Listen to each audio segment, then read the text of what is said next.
ESPN News is brought to you by cold-filtered Miller Genuine Draft. Never miss a genuine opportunity.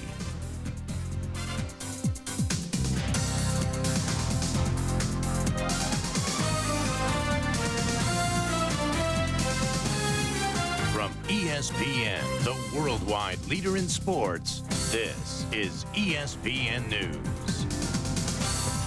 This is ESPN News. I want to welcome those of you on ESPN2 who have been watching the NFL Draft. If you weren't watching for 9 hours and 15 minutes, we're going to go right back to the beginning of the draft. It was a long time ago. This man's Neil Everett. I'm David Lloyd. Why don't you start? Okay, well, the Chargers refused to go. Football reasons, contract reasons, or for both reasons. Regardless, the Falcons flew unabashedly. They take Michael Vick with the first pick in this year's draft. Falcons clearly see Vick as the heir apparent to 36-year-old Chris Chandler. Vick, who played just 2 collegiate seasons, is the 20th quarterback to be taken with the top pick and the second in 3 years. Yeah, I always thought this throughout the entire process that I was going to be a Charger, but you know the trade was made, and my agent, informed me that some trades may be made, and I knew that. So, I'm just happy, and if I go in there and I have to play, then that's what I have to do. That's what they're paying me for. First, I have to learn the offense, and then I'll be a whole lot more comfortable. When I'm out there playing, it just gives you a better feeling being out there, and gives you the feeling that you can make things happen. All right, let's take a look at Michael Vick and the Atlanta quarterbacks of last year, Chandler, Cannell, and Johnson. Now, they just signed Eric Zier, too, and some believe that Chandler might get capped and Zier might be the guy that Vick actually becomes an understudy for. And as you see, the Vick's TD interception ratio, not great, but the Atlanta quarterbacks, they're professionals, and theirs was even worse. Down at the bottom of your screen, that's where Vick's really going to help the Atlanta Falcons when he gets good to go as a running threat. They had their 3 quarterbacks last year to 71 yards. Vick nearly 700. To hockey, they broke one jinx, but is asking for a second, asking too much from the Flyers. Thursday, Philadelphia won a postseason elimination game for the first time in 12 years. Today, they try and take another step toward doing something they've never done, come back from a 3-1 deficit to win a playoff round. They're 0-10 in that category. Buffalo would like to make them 0-11. Game 6 on the Sabres ice. First period, Dave Andreychuk redirected by former Flyer Chris Gratton, his 4th of the playoffs.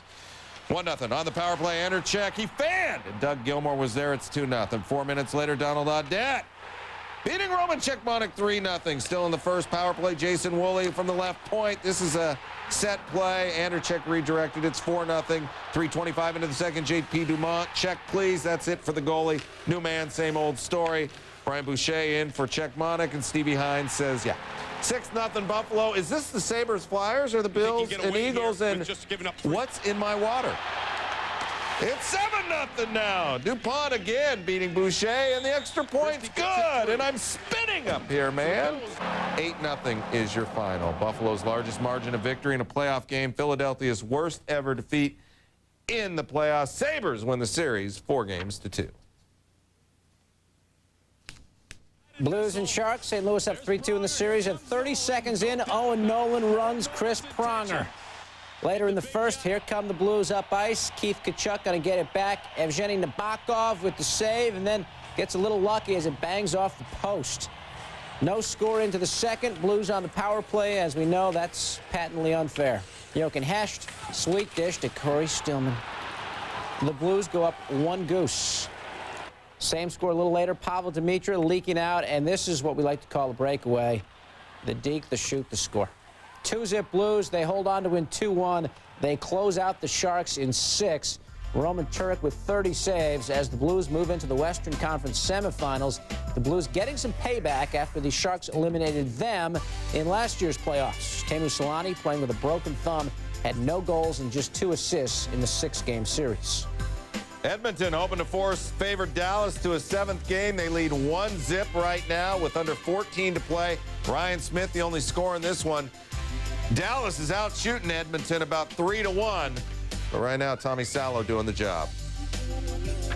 Speaking of doing the job, Reggie Miller giving them grief in Philly. We'll give you NBA highlights when ESPN News continues. By buyers, get ready to save big.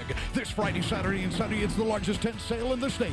Superstition Toyota in Mesa has purchased over 1,000 new Toyotas and pre-owned vehicles of every make and model for this 3-day event. Hundreds of vehicles priced from only $39.95. You name the price and we'll make the deal. And for this special event, Superstition Toyota will guarantee up to $5,000 for your trade. Plus, no one will be turned down because of bad credit. Superstition Toyota. Take I-60X at Superstition Springs and Mesa or call 1-888-HOT-TOYOTA. You've seen Gravedigger. You've seen Bigfoot. Now, see him side by side for the first time ever at Firebird Raceway, Saturday, April 28th. The Coors Monster Truck and Jet Car Jam. Jet Car Racing. And 8 of the biggest and baddest names in monster truck competition bring you a night of speed and car-crushing monster truck destruction at Firebird Raceway. The Coors Monster Truck and Jet Car Jam. Saturday, April 28th at Firebird. On ESPN Classic, baseball was his life. He knows greatness. Academy Award winner Tommy Lee Jones in a real classic, Cobb. I'm the greatest baseball player of all time. And one man's search for the real story behind the legend. You have no friends. My book is about Cobb. Cobb is baseball. Cobb. Tomorrow at 9 Eastern, only on ESPN Classic. To get ESPN Classic, call 1-800-CLASSIC today. Sixers and Pacers isn't your run-of-the-mill 1-8 matchup. For one, the Sixers have struggled to incorporate Dikembe Mutombo into the flow. Some say Dikembe, who's maybe the defensive player of the year, has been able to stop the Sixers as well. And then there's the Pacers, a team that reached the finals last year and ended this season by winning 8 of their last 9. They also have a fellow named Reggie Miller. That's what your 8th grade English teacher would call foreshadowing. Game 1 in Philadelphia. Please dance like nobody's watching. Pick it up in the third. Pacers down 1. They work it around to Travis Best, who works the window. And the Pacers go up for the first time in the game. They rally from 18 down. Pacers back down 1, and Reggie. Rough shooting day, but he starts to find it in the 4th. Pacers by 2. With less than 2 minutes to go, Eric Snow. Penetration with the left hand. And the owner is joyful. 78-76 Philly. Less than 20 seconds to go. You got to burn some clock, Aaron McKee. He throws it up, an ill-advised shot with 7 seconds on the shot clock. That allows Reggie plenty of time. Just 4 of 20 before hoisting. The man keeps his confidence. He puts the Pacers up by 1 and then goes back down and plays defense on Iverson. Allen wants a foul. He would not get it, and he would be livid. Indiana rallies to win on the road, 79-78. Remember, the Pacers took the Sixers out of the playoffs the last 2 years. For his part, Iverson just 16 points. He was harried all day by hordes of Pacer defenders. Travis Best, Reggie Miller, Jalen Rose. I mean, I didn't see one man all night. Every time I got the ball, I seen another man running at me. You know, I knew that question was going to come up. On the road, I always go for 3. I don't try to go for a tie. Oh, I knew it was coming. You guys knew it was coming. The crowd knew it was coming. People at home knew it was coming. And I knew if I had space, I was going to be able to shoot over them. And I didn't want to go to overtime because I felt we were dead. We had done enough to get back into the ball game and take the lead, but we couldn't play against them another 5 minutes. They really would have wore us down. Mavs and Jazz equally as good in game 1. Steve Nash driving and dropping in a rainbow. He had 20. Mavs by 4. Danny Manning, just a 25% three-point shooter this season, but he puts that one home to cut the lead to 1. With less than 30 seconds left, John Stockton, 12 points, 18 assists, and 2 very large foul shots to give Utah the 1-point lead. So they got to go to Dirk Nowitzki. And Nowitzki gets stripped by Karl Malone. Don Nelson, the younger, can't believe it. The Jazz hold on 88-86. Nelson's dad was ejected from this game. 7 technicals and 1 flagrant foul called in this one. Game 2 goes Tuesday in Salt Lake. It'll have to go a ways to stack up to Game 1. This is a tough team to play. They're very, very talented. They got guys that can shoot the ball, and they get on a roll, and you can't shut them down. If they get in the open court, they can shoot deep.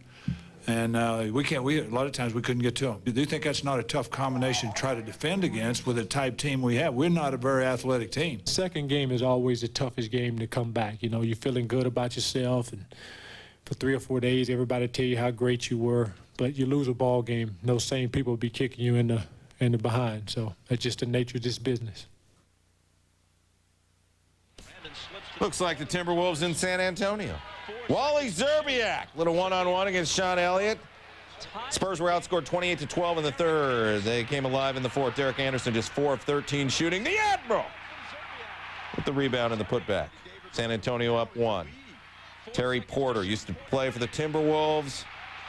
Puts them up 3, and then the Iceman. Sorry, George Gervin, but it's now Tim Duncan. Off the bank right there, 87-82. Spurs win game 1, game 2 Monday in San Antonio. The Hornets and Heat in action as we speak. And look at the Hornets, up by 13 in Miami in game 1 of this series. Baron Davis, perfect from the floor. Jamal Mashburn torching his old team for 12. Still to come on ESPN News. Much more from baseball. Please do stick around. Meet Aztec with new VersaTrack all-wheel drive. Meet Sarah and Jake. They're about to do some carving. I'm all about all-wheel drive. It's like, did I buy 4 wheels? Then make them all drive. Then they have a ball. Nice driving, Graham. Hey, Sarah!